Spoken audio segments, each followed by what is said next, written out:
தாராபுரம் அருகே சுற்றுச்சூழலை மாசுபடுத்தி வரும் கோழிப்பண்ணை மீது அரசு நடவடிக்கை எடுக்க வேண்டும் என்று விவசாயிகள் கோரிக்கை விடுத்துள்ளனர்.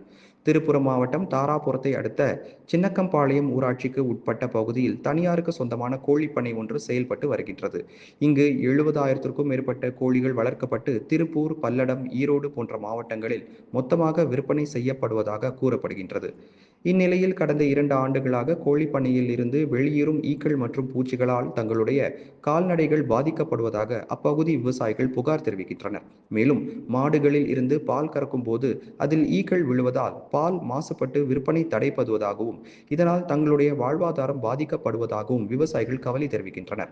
இது தொடர்பாக மாவட்ட ஆட்சியர் உள்ளிட்ட வருவாய்த்துறை அதிகாரிகளிடம் புகார் தெரிவித்தும் எந்தவித நடவடிக்கையும் எடுக்கப்படவில்லை என்று விரக்தி தெரிவித்த விவசாயிகள் சுற்றுச்சூழலை மாசுபடுத்தி வரும் கோழிப்பண்ணை மீது உடனடியாக நடவடிக்கை எடுக்க தவறினால் தாராபுரம் வட்டாட்சியர் அலுவலகத்தில் குடியேறும் போராட்டம் நடத்த போவதாக எச்சரித்துள்ளனர்.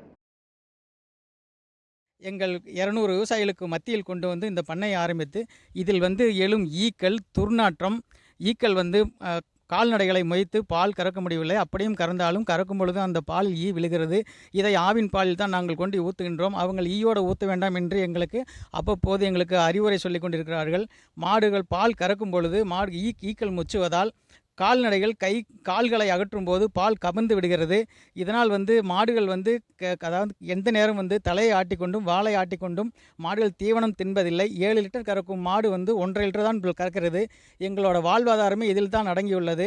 இந்த தனியார் கோழி பண்ணையை நாங்களும் 2 வருஷ காலமாக நாங்களும் எத்தனையோ அதிகாரிகளை பார்த்துவிட்டோம். அதிகாரிகள் அனைவருமே பண்ணைக்கு ஆதரவாகத்தான் இருக்கிறார்கள் ஒழிய விவசாயிகளுக்கு ஆதரவாக யாருமே எந்த அதிகாரியும் எந்த நடவடிக்கையும் எடுக்கவில்லை.